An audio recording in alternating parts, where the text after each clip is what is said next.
ciidamada dowladda federaalka ee Soomaaliya iyo xoogagga deegaanka ee ka baxay magaalada Burakaba ayaa hadda lagu soo waramaya inay si buuxda uga wareegeen magaalada Baydhabo ee xarunta ku meel gaarka dowlad goboleedka Koonfur Galbeed Soomaaliya iyadoo muuqaalo lagu baahiyay baraha bulshada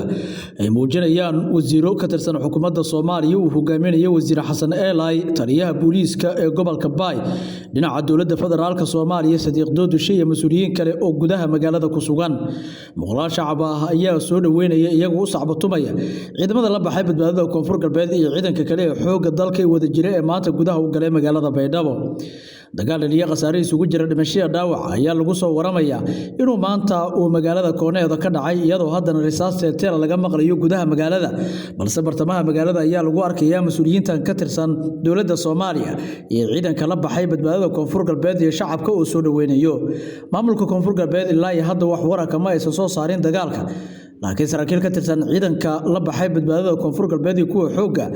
ayaa guulo ka sheegtay dagaalka waxa ay wasaaradda gaashaandhigga Soomaaliya ay baahisay dagaalada